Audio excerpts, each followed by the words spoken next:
Quem está nos visitando pela primeira vez? Tem alguém nos visitando? Deus abençoe vocês poderosamente.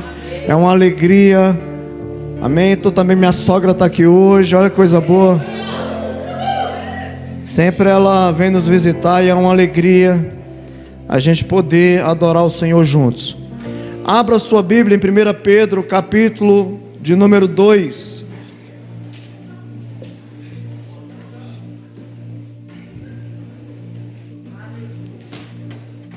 Primeira Pedro, capítulo de número 2.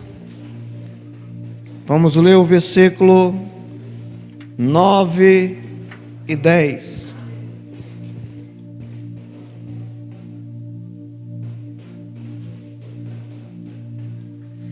Quem encontrou diz amém. Amém. Encontraram mesmo. Mas vós sois a geração eleita, o sacerdócio real, a nação santa, o povo adquirido, para que anuncieis as virtudes daquele que vos chamou das trevas para a sua maravilhosa luz. Vós que em outro tempo não era povo, mas agora sois povo de Deus, que não tinham alcançado misericórdia, mas agora alcançastes misericórdia. Glória a Deus. Como é maravilhoso a gente receber uma carta, uma mensagem de alguém que a gente ama, de alguém que quer ver o nosso sucesso, pessoas que desejam que a gente venha vencer na vida, pessoas que na realidade estão na arquibancada torcendo para o nosso sucesso. A melhor coisa que tem é você abrir uma correspondência e você ser atraído pela escrita que está ali para motivar o seu coração. Irmão, não tem coisa melhor. Quantos aqui já receberam cartas? É claro que tem algumas cartas que são apaixonantes, né? Quando você manda I love you, você chega em casa, a mulher está com um sorriso diferenciado, né? Claro que os homens também recebem carta, eu tenho certeza. Agora mais é mensagem via celular. Mas como é importante você escrever para alguém que você ama, é ou não é? E Pedro, nosso amigo, apóstolo, resolveu escrever para nós essa carta. Uma carta que muito falou ao meu coração. E a primeira coisa que eu senti quando eu li, eu me senti honrado, me senti participante em fazer parte de algo tão grande. Não tem coisa melhor, irmãos, nós entendemos o que Deus está falando através de Pedro nesta carta. A segunda coisa foi mais uma reflexão, para a gente ter a percepção de quantas pessoas, por mais que está escrito, por mais que Pedro deixou registrado, eles não conhecem a sua verdadeira identidade, muito menos o seu ofício. Mas hoje eu quero te revelar quem você é. Talvez você não saiba, mas você foi chamado por Deus para exercer um sacerdócio aqui na terra. Deus te escolheu, na realidade Ele te condecorou. Olha que coisa boa. No meio de tantas pessoas, Ele olhou para você, Ele viu algo em você que nenhuma outra pessoa viu. Talvez algumas pessoas até desprezam você, não conseguem nem conversar com você, mas o Senhor chega para você e diz assim: olha, você é geração eleita, você é povo escolhido, você foi escolhido com esse propósito. Amém, irmãos? Nós temos uma identidade. Qual identidade, pastor? Eu sou filho de Deus. Você é filho de Deus, você é filha de Deus. E qual é o ofício? Nós somos embaixadores de Deus nessa terra. Olha que coisa maravilhosa. 2 Coríntios capítulo 5, versículo 17, vai dizer assim: assim, se alguém está em Cristo, nova criatura é. As coisas velhas já passaram, e eis que tudo se fez novo. E tudo isso provém de Deus, que nos reconciliou consigo mesmo por Jesus Cristo, e nos deu o ministério da reconciliação. Isto é, Deus estava em Cristo, reconciliando consigo o mundo, não lhe imputando os seus pecados, e pôs em nós a palavra da reconciliação, de sorte que somos embaixadores da parte de Cristo. Irmão, não tem coisa melhor de você saber quem você é. Deus te escolheu com um propósito. Você não caiu na terra de paraquedas. Tem gente que acha: mas o que eu estou fazendo nessa terra? Irmão, há um propósito nisso.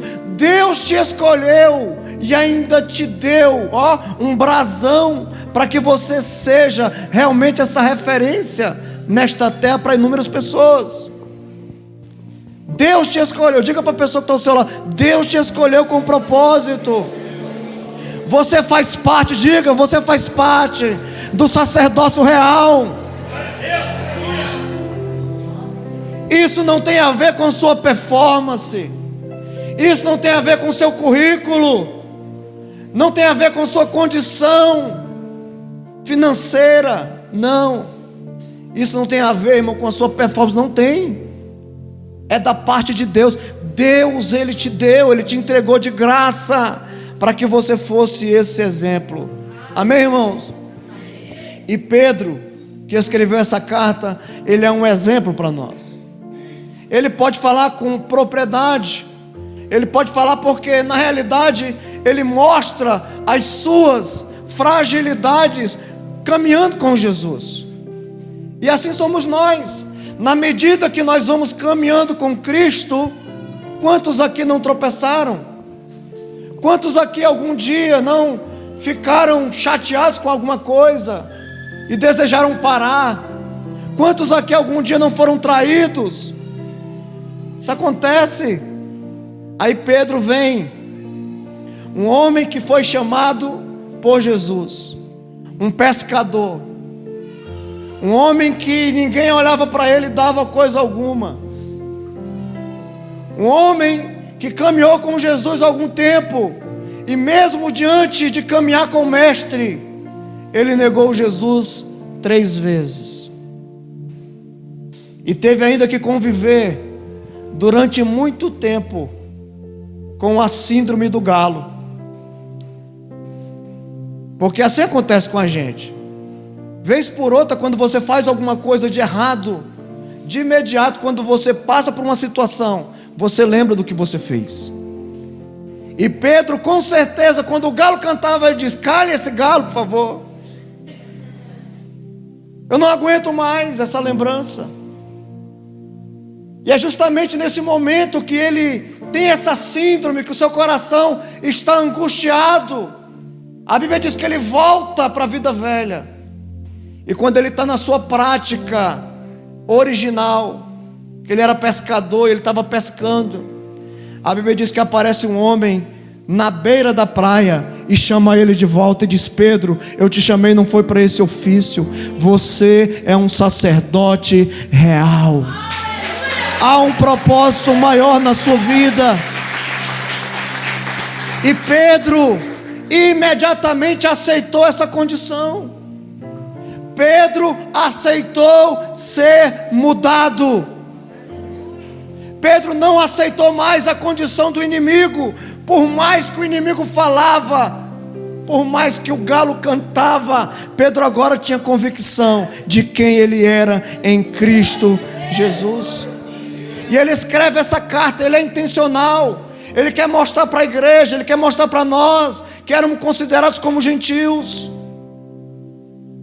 Você tem ideia, quando o povo de Deus saiu do Egito, não saiu só o povo eleito, saiu também estrangeiros, saiu também pessoas gentis, que vieram com o povo de Israel, saíram com o povo de Israel, e nós éramos considerados como gentios, nós não éramos povo de Deus, até que Jesus veio, morreu e nos deu o direito de ser enxertado na videira verdadeira. Hoje sim, nós somos o povo eleito do Senhor, e você pode dizer isso com propriedade, irmãos, amém? Olha o que ele vai dizer: Ele vos chamou das trevas para a sua maravilhosa luz. Vós que outro tempo não era povo, mas agora sois povo de Deus, que não tinha alcançado misericórdia, mas agora alcançastes misericórdia. Pedro sabia a sua condição humana. Ele sabia que também um dia essa carta ia chegar até você. Você que talvez se ache uma pessoa frágil, uma pessoa que ninguém dá nada, uma pessoa desprezada por tantas pessoas, por aquilo que você cometeu lá atrás, que inclusive algumas pessoas ficam lhe acusando. Mas mesmo assim, o Senhor vem para você hoje. O Senhor também te perdoa, porque Ele é Deus do perdão. As suas misericórdias não têm fim. Somos parte do povo, irmãos, amém? Deus, Ele não olha e não escolhe os representantes dele na terra por critérios humanos. O homem não. Como é que o homem escolhe? Você vai, por exemplo, para um emprego, primeira coisa que ele diz: e aí, qual a sua instrução?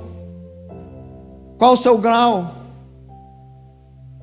Hoje em dia a maioria das pessoas tem faculdade, né, irmãos? Hoje faculdade também não é lá essas coisas, mas mesmo assim as pessoas olham e veem você por um currículo que você tem. Se você não tem, irmão, você é descartado. É por isso que você precisa se preparar. Mas Jesus escolhe os seus sacerdotes, não são por critérios humanos. Deus olha para o coração. Ele conhece quem é você. Olha lá o que diz em Samuel, 1 Samuel 16, versículo 7.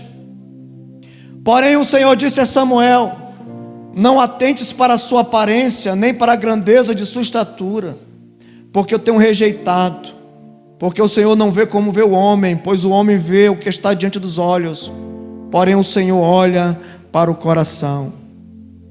Quando Samuel entra na casa de Jessé para escolher o rei, a primeira pessoa que ele encontra é Eliabe. Ele olha e diz: uau, só pode ser esse. Quantas vezes nós somos enganados pelos olhos? Às vezes a gente olha as pessoas e diz: só pode ser ele, um homem de Deus. Esse é o homem de Deus. E a gente começa a falar como... Irmãos, Deus não olha como nós olhamos. Deus, Ele sonda o que está dentro de você. E quantas pessoas têm aparência, quantas pessoas têm diploma, quantas pessoas têm uma performance, fala bem, é eloquente, mas é um mau caráter. E Deus não olha como o homem olha. Deus olha para dentro do coração. É por isso que o sábio Salomão, ele vai escrever em Provérbios 4:23: sobre tudo que se deve guardar, guarde o teu coração, porque dele procede as fontes da vida. Davi tinha aparência? Não, irmão, era um ruivozinho, cabelo de fogo. Nem o pai valorizou a vida daquele jovem. O pai o desprezou, os irmãos o desprezaram, até Golias desprezou ele. Quando Golias viu: será se eu sou algum cão para vir uma praga dessa para lutar comigo? Está escrito, irmão, 1 Samuel 17:42. E olhando o filisteu e vendo a Davi, o desprezou, porquanto era moço ruivo e de gentil aspecto. Mas Davi, ele foi aprovado por Deus, e ele preferiu acreditar nas promessas de Deus do que no que as pessoas diziam ao seu respeito. Então preste atenção, nós somos frutos de muitas decisões. de pequenas decisões. Nós somos fruto da maneira como que a gente corresponde, da maneira como que a gente age. E nós podemos muito bem acreditar no que as pessoas estão dizendo e simplesmente deixar tudo passar. Mas nós podemos também acreditar naquilo que o Senhor disse ao nosso respeito, e a gente pode avançar naquilo que Deus tem para a nossa vida.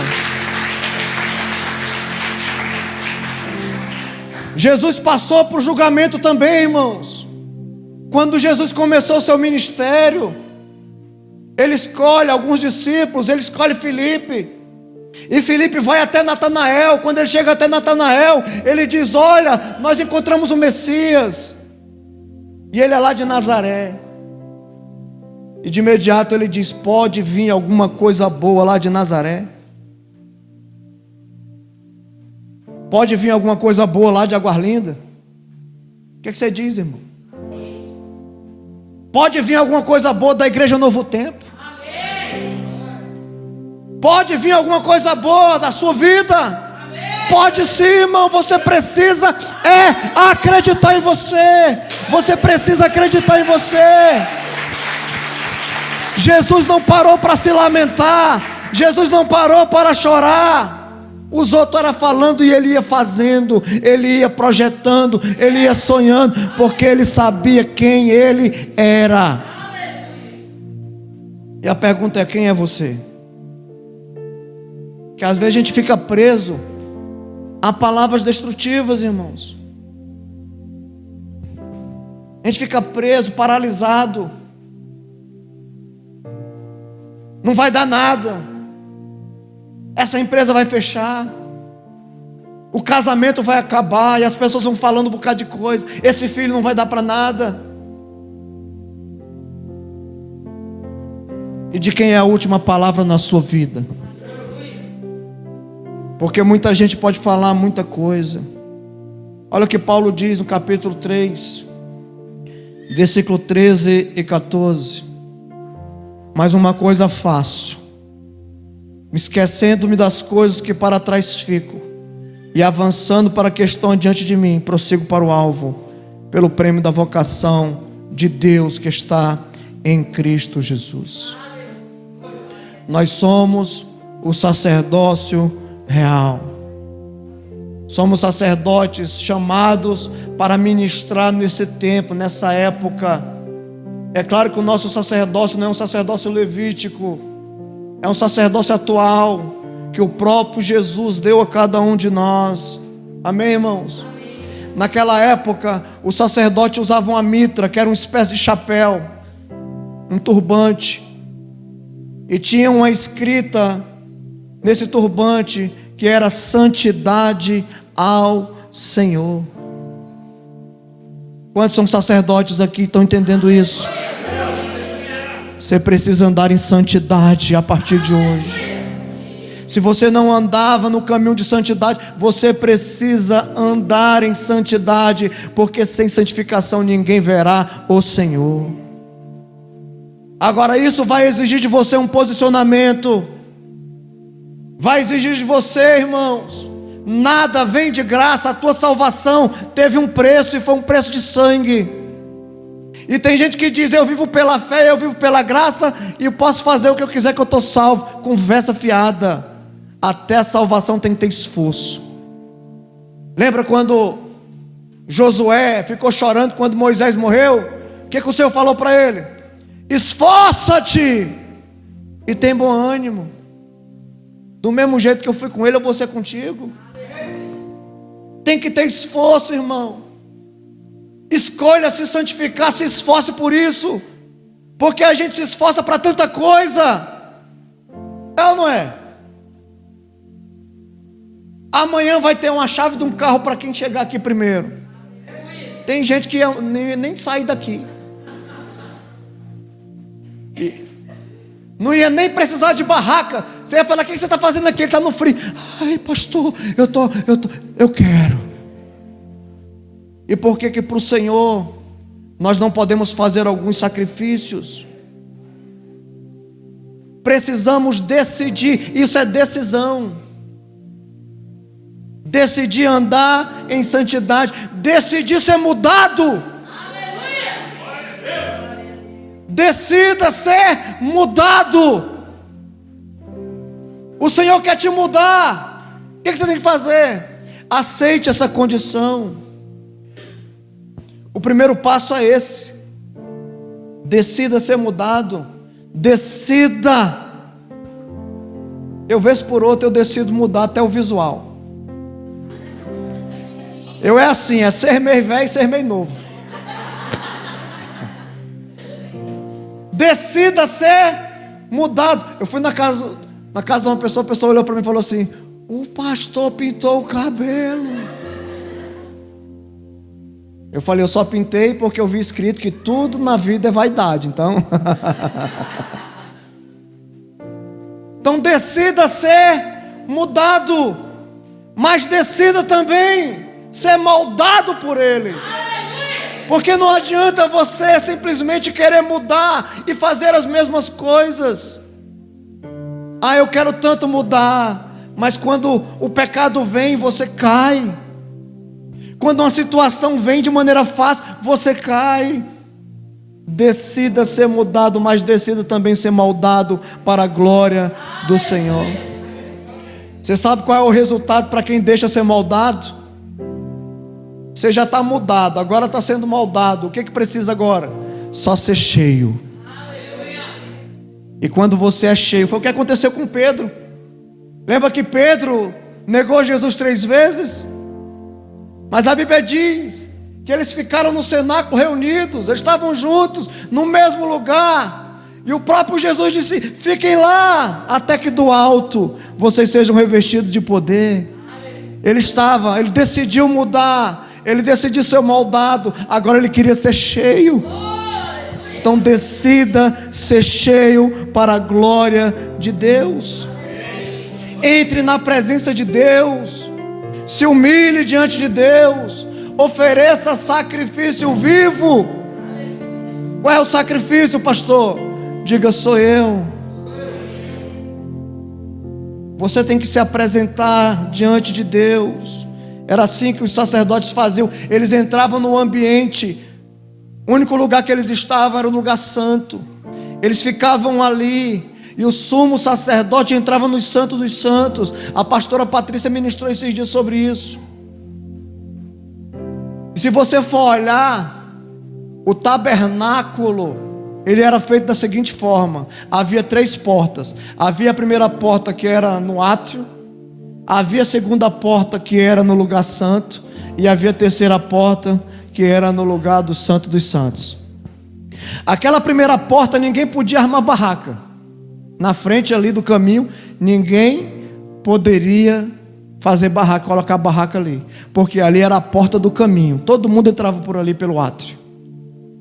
Só que os sacerdotes entravam pela segunda porta, que era a chamada porta da verdade, aonde os sacerdotes entravam.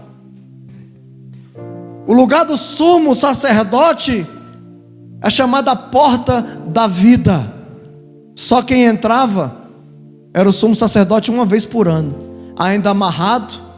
Eles tinham além das 14 pedras que eles utilizavam assim na frente, ainda eles tinham mais 2 pedras que eram por trás, que era o chamado Urim e Tumim, que era uma espécie de sorte que o sacerdote jogava.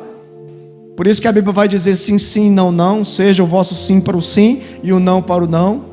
Porque quando eles iam, por exemplo, para a guerra, e eles não sabiam, Deus não falava por meio de profeta, ele usava o Tumim e o Urim. Lembra quando Saul buscou o Senhor e o Senhor não falou com ele, e ele procurou por Urim e por Tumim, e Deus também não respondeu? Pois é, por isso. Aí quando você vê a primeira porta, qual é a porta? Do caminho. A segunda porta? Da verdade. Qual é a terceira porta? Aí Jesus fala: eu sou o caminho, eu sou a verdade e eu sou a vida. Hoje você tem livre acesso como sacerdote para você entrar no lugar do Santo dos Santos todos os dias, porque Ele rasgou o véu que fazia a separação entre nós. Nós somos a nação santa do Senhor que Ele escolheu. Agora a pergunta é: se eu sou sacerdote, pastor, aonde começa, aonde se inicia o meu sacerdócio? Oi? No mar? No mato? No lar? Isso! Eu entendi um bocado de coisa, porque ele está com a máscara. O meu sacerdócio começa no meu lar. Diga assim: o meu sacerdote começa no meu lar. Porque não adianta eu querer ministrar para a vida de tantas pessoas se o meu lar está em desordem. E olha que tem gente ainda que dá conselho para todo mundo, mas esse conselho que ele dá não serve nem para ele. E às vezes nós queremos, sabe, um conselho pronto para que os outros vivam, mas que aquilo não serve para mim. E como eu vou direcionar a vida de pessoas se eu próprio estou vivendo aquilo que eu estou dizendo para ele não fazer? Eu preciso começar o meu sacerdócio no meu lar. Amém, gente? Se preocupe primeiro com a condução da sua casa. Na realidade, se preocupe primeiro com a condução da sua própria vida. Você é uma carta lida. Ó, tem gente que chega na igreja e diz: pastor, está aqui minha carta. Eu digo: não vai adiantar de nada a carta, irmão. Você sabe por quê? Porque talvez eu não encontre nem o pastor antigo que você. Então é você que vai dizer para mim quem você é, porque você é uma carta lida. Aonde você passar, eu vou ver o que você está fazendo, vou ver a maneira com que você está se movimentando. Eu acho interessante que o apóstolo Paulo, quando ele chega em Timóteo, ele vai lá no capítulo 3, versículo 1 ao 5, ele vai falar algo interessante para alguém que deseja o episcopado, alguém que deseja estar à frente, alguém que deseja receber liderança sobre a sua vida. Ele diz assim, ó: convém, pois, o bispo seja irrepreensível. Ó, você precisa ser o quê? Marido de uma só mulher. Porque tem gente que, né, irmão, quer ter um harém. Irmão, com uma já é difícil, imagina com 12 dentro de casa. É uma coisa terrível. Vigilante. Como, gente? Vigilante. Porque tem um vigilante e tem um dormilante. Tem gente que é inclusive contratado para vigiar, mas ele vai a dormir. Sóbrio. Por que sóbrio? Para não andar titubeando no meio da rua, caindo para lá, caindo para cá. Já viu aqueles crentes? Hoje está de pé, amanhã está caído. Aí levanta de novo, cai no outro dia. Seja sóbrio, irmão. Honesto. Hospitaleiro. Ó, eu sou crente, mas a porta da minha casa eu não abro para ninguém. E a Bíblia está dizendo: você quer exercer o sacerdócio? Abra a porta da sua casa, porque até a casa que você tem não é sua, foi eu que te dei.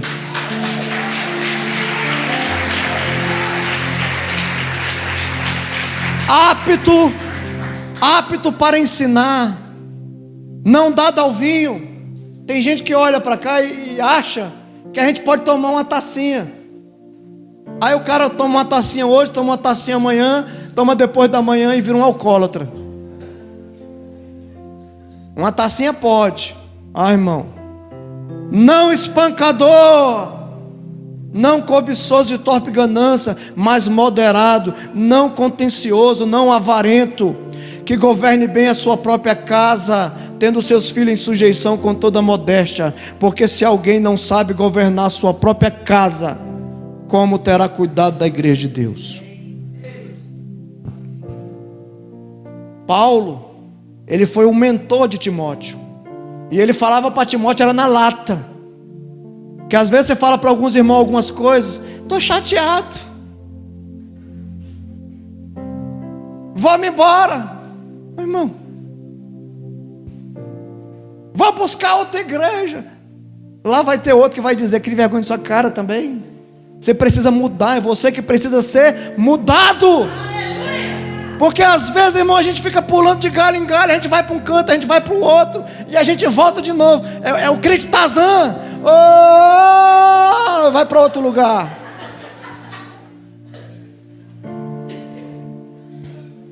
Deixa eu te dizer algo. É igual casamento. Tem pessoas que vivem 1, vivem 2, vivem 3, vivem 4, e ainda separa aquele negócio. Será se o problema... Irmão, de quem é o problema? Quem é a pessoa que é o problema? Porque às vezes a gente julga todo mundo, sendo que às vezes o problema sou eu. E como Paulo gostava de falar a verdade, ele diz assim, para Timóteo, que era ainda um jovem. Timóteo era o que, gente? Jovem.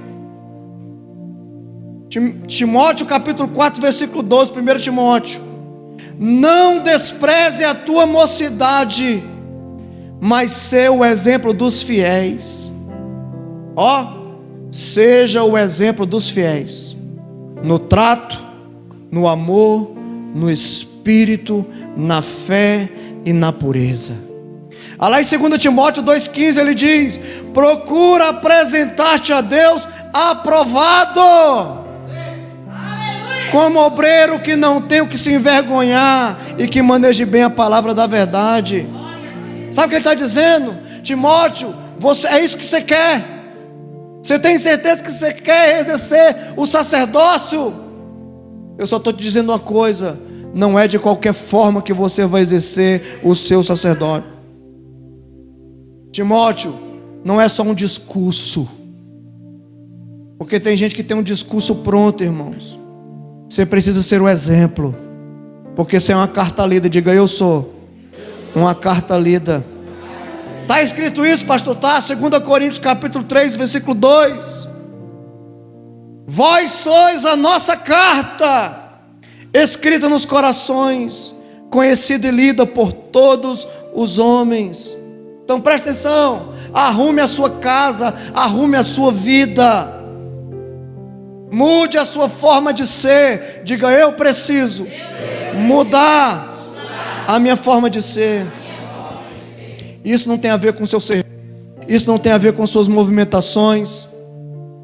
Amém? Que eu sei que muita gente faz muita coisa para Jesus, mas não tem a ver com nada disso, irmão. Tem a ver com caráter.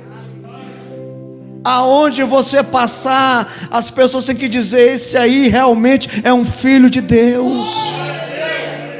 Até o diabo tem que dar testemunho de você. Esse aí eu não posso nem entrar.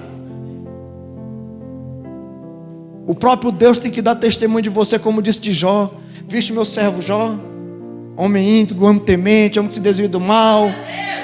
E Deus falou um bocado de coisa, e o Satanás chega e diz: tu dá tudo para ele. E Deus conhecia quem ele era. Deus sabia, irmão, perfeitamente. É por isso que ele permitiu. Porque tem gente que acha que Deus fica dando oportunidade para o diabo fazer o que quiser na vida das pessoas. Não. Deus, ele só estava mostrando para Satanás que o servo dele era fiel. Então preste atenção, Mateus capítulo 7, versículo 21 e 23. Irmão, essa carta de Pedro é uma pauleira, né? Que nem glória a Deus fica difícil de dar, né, irmão? Não está pregando, os irmãos olhando para nós, dizendo assim: pastor, filho de uma mãe, falando esse negócio para mim. Mateus 7, olha o que a Bíblia diz para você, versículo 21 ao 23. Quem diz que Jesus é Jesus aí? Quem diz que Ele é Senhor? Amém. Diga: meu Senhor, meu Senhor. Mateus 7, 21 ao 23. Nem todos os que me dizem Senhor, Senhor entrará no reino dos céus, mas aquele que faz a vontade do meu Pai. Muitos me dirão naquele dia: Senhor, não profetizei eu no teu nome? Tu não lembra de mim não, que eu expulsava demônio? Eu não fiz muitas maravilhas? E eu lhe direi abertamente, nunca te conheci. Apartai-vos de mim, vós que praticais a iniquidade. Então não tem discurso pronto, ou é ou não é, irmão. Seja o vosso sim para o sim, o não para o não. Amém? Amém. A Bíblia diz que essas pessoas aqui, seriam pessoas que estariam vestidas como ovelhas, mas o bicho é o lobão,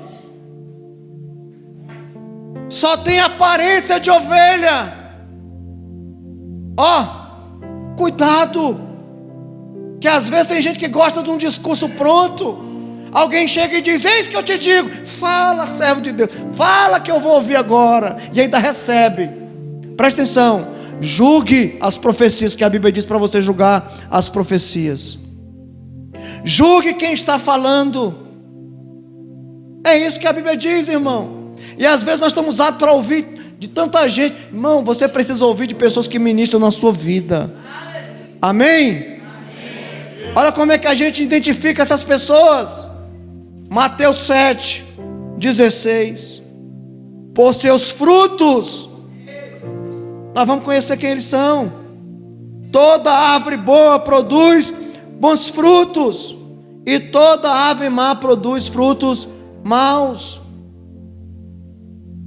Então não precisa a gente falar: quem será, quem será? Olhe para a vida. Se nós somos uma carta lida, todo mundo conhece quem é e quem não é. É assim ou não é, irmão? Eu, por exemplo, as pessoas que eu caminho, que eu ando, que são meus amigos, irmão, eles andam comigo por quê? Porque eu olho a vida deles e para mim é um exemplo. Eu não vou andar com uma pessoa que não é um exemplo para mim. Você sabe por quê? Porque ele pode me botar numa enrascada. Amém? Você está numa roda de pessoas. Inclusive a Bíblia vai dizer para você não estar na roda dos... E tem gente que gosta de ficar. Mas não estou bebendo, mas está tudo bem. A polícia chega, pau em você também. É ou não é? Quantas pessoas eu não já vi pagando um preço por uma situação que não tinha nada a ver? Quantas pessoas eu já vi perdendo a sua vida simplesmente por aceitar um convite? Como eu já falei aqui de um jovem lá em Samambaia. O pessoal foi buscar ele na porta da igreja. Ia ter um evento de jovens. Entra aí, vamos ali. Mas são meus amigos. Entrou. Fizeram alguma coisa errada, a polícia veio atrás. Tiro para toda a banda. Pegou em quem? Nele. E foi o único que morreu. Cuidado. Mude a sua forma de agir. Amém, irmãos? Amém. Agindo de maneira mais responsável com a sua vida, sendo uma pessoa mais responsável, agindo com misericórdia, pedindo perdão. Sabe para quem? Se começa da minha casa, eu vou começar pedindo perdão para quem? Para o meu cônjuge, que às vezes eu feri, eu maltratei, eu falei alguma coisa errada, alguma coisa fora do lugar, uma palavra maldita. Quantas vezes nós temos palavras malditas, falamos o que não é para dizer, então peça perdão. Pelos filhos, fale com seus filhos, sente com eles, oriente eles, que às vezes a gente erra com os filhos, e porque é pai e tem autoridade, acha que não tem que pedir perdão. Tem que pedir perdão sim, irmão. Você é o sacerdote do seu lar, você é a sacerdotisa do seu lar, então peça perdão.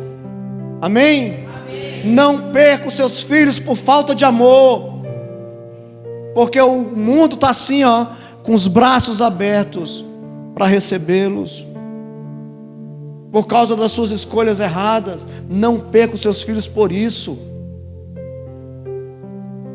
Às vezes a gente quer amar tanta gente aí fora e a gente não ama nem a família.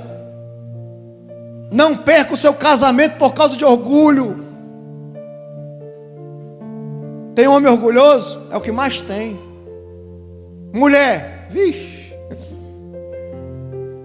Não perca o seu casamento por isso. Passou por algum problema? É tão simples. Olha no rosto, olho no olho, e diz: me perdoe. abraça, beija, está tudo resolvido. Mas tem gente que passa, ó o que a Bíblia diz: irai-vos, mas não se deixe, o sol se pôr. Ou seja, não vire o dia. Obrigado. Tem gente que dorme, vai para lá, vai para o sofá, vai para o tapete. Eu não quero dormir contigo. Não quer não? Então saia você. Saia você. Não, irmão, resolva. Peça perdão.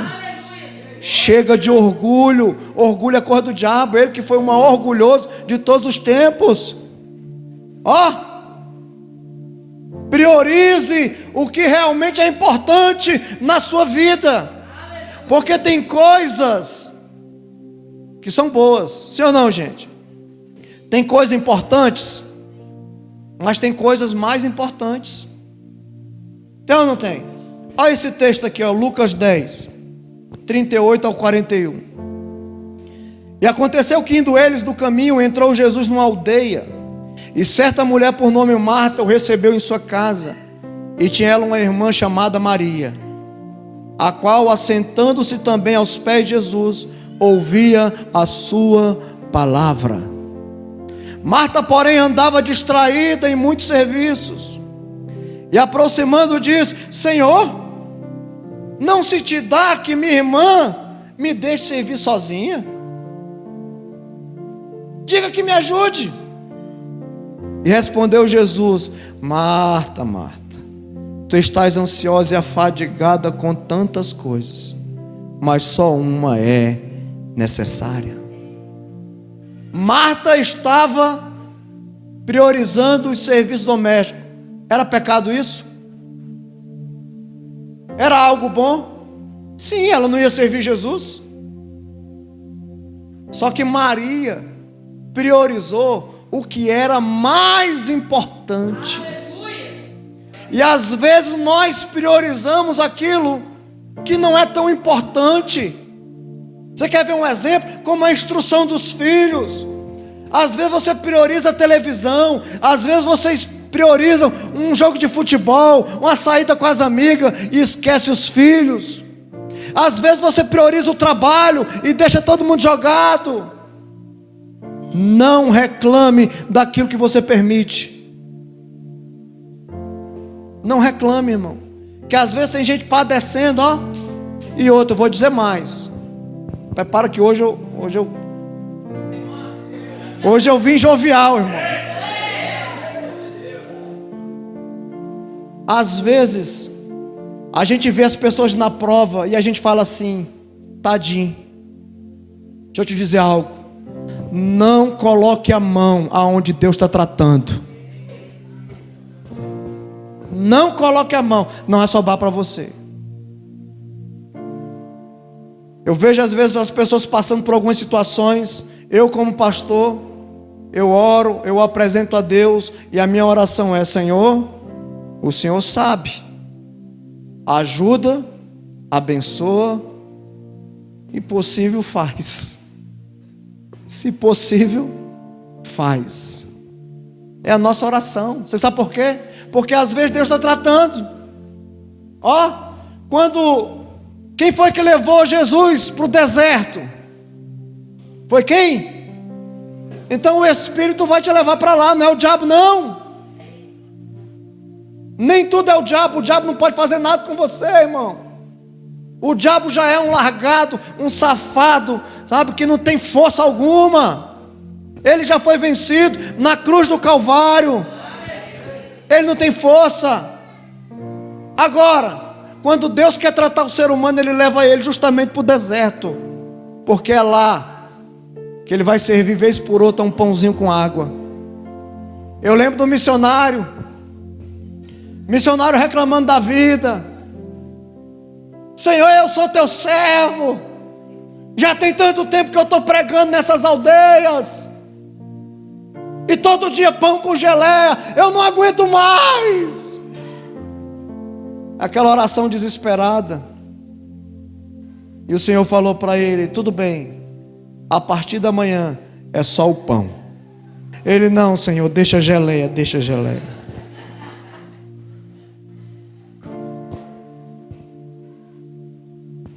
Você quer continuar ou você quer que o Senhor tire a geleia? Priorize o que é importante para a sua vida.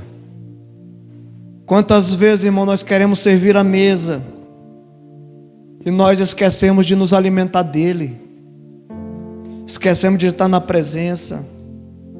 E a Bíblia vai dizer lá em João 6,35: eu sou o pão da vida, aquele que vem a mim não terá fome, e quem crê em mim nunca terá sede. Jesus é o seu alimento, irmãos. Jesus é o pão da vida. Então preste atenção, não perca os seus filhos para o mundo.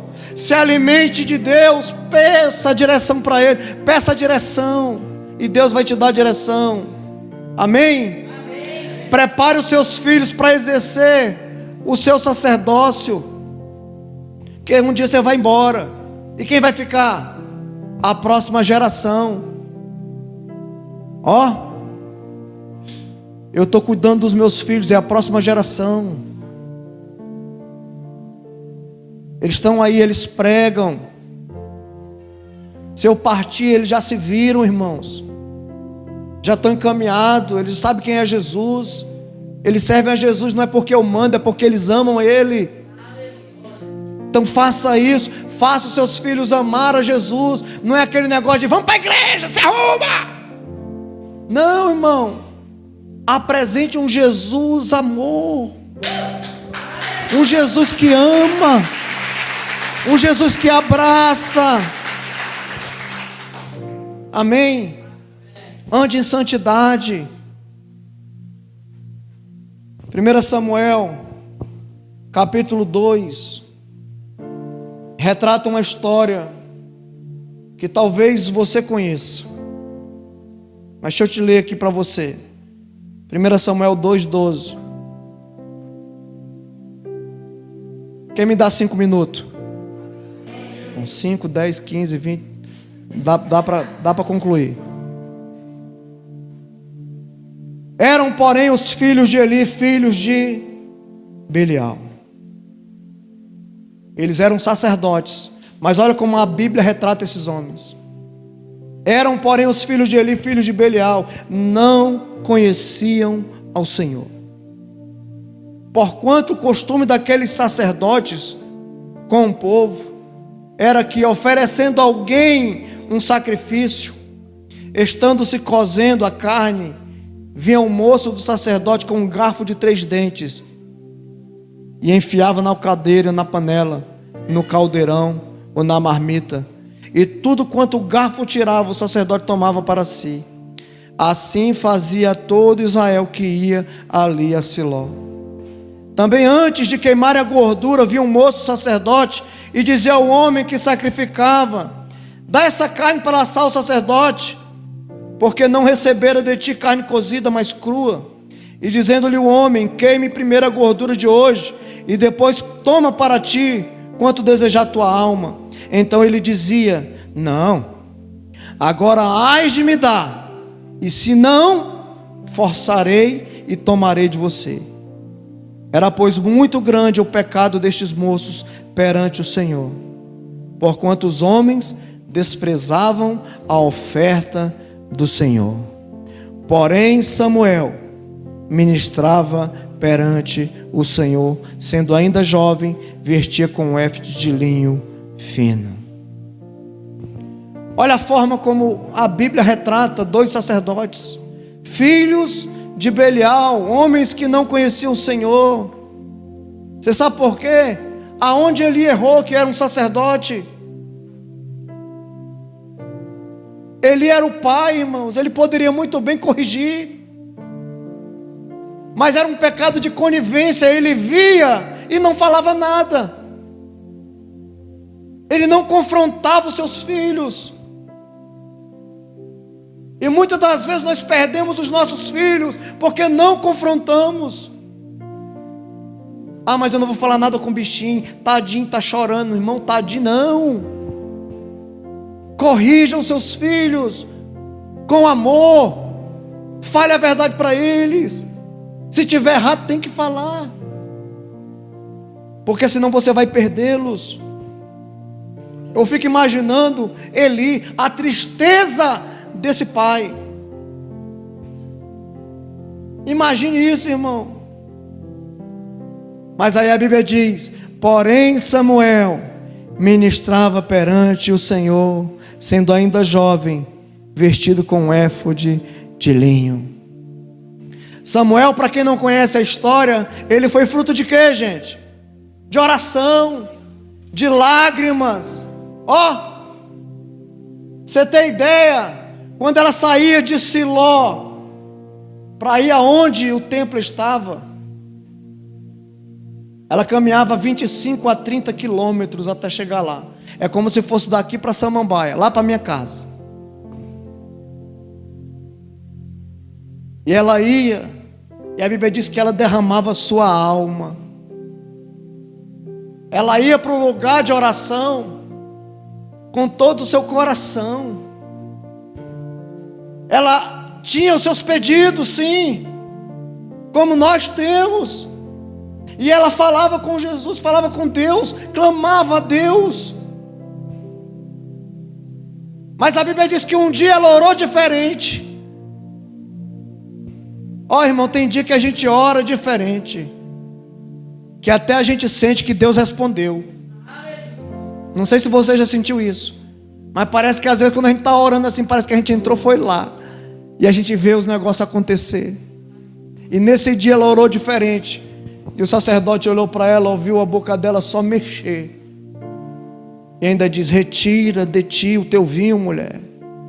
E ela diz: meu Senhor, a tua serva está aqui, clamando, pedindo algo ao Senhor. E ele chega e diz: seja feito conforme a tua petição. Mas você sabe por que Deus respondeu a oração de Ana? É porque a casa de Eli não mais ouvia Deus. E quando ela chega diante de Deus e diz: Senhor, se o Senhor me der um filho, eu vou te devolver um sacerdote, eu vou te devolver alguém que escute a tua voz, eu vou devolver para o Senhor alguém que te escute. Essa é a diferença, irmãos. Às vezes nós chegamos diante de Deus com tanta petição, e Deus olha para o coração, e Ele diz: olha, você não está recebendo porque você está pedindo mal. Peça da forma correta, e eu entregarei para você aquilo que você quer. Você quer? Me dê um sacerdote. E quem é o sacerdote? É você que Ele quer. Na realidade o Senhor quer te ouvir, mas Ele quer também que você pague um preço, que você venha realmente entender o que Ele está dizendo para você hoje. Ele está dizendo: olha, filho, eu quero que você, como sacerdote, entre no teu lugar santo, que você busque a minha face, que você realmente entregue tudo que você tem. E te digo mais: não leve nada para esse lugar, porque às vezes nós queremos levar o celular, queremos entrar nas redes sociais, e ao mesmo tempo falar com Deus. Deus está dizendo: eu não quero que você leve nada, eu quero que você leve só a sua vida. E quando você faz isso, você se permite ser mudado por Ele, você se permite ser moldado por Ele, e você se permite ser cheio por Ele. E eu acredito que Deus está levantando sacerdotes nesse dia. Eu acredito que Deus está ministrando o seu coração, e eu creio que Ele vai fazer aquilo que você está pedindo, mas Ele está pedindo também o seu coração.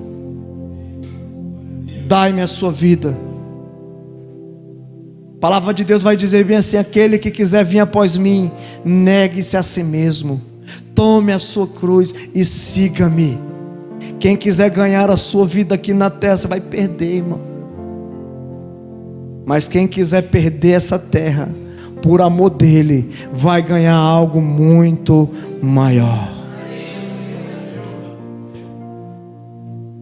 Amém?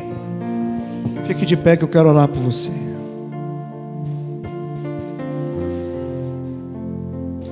Sacerdotes,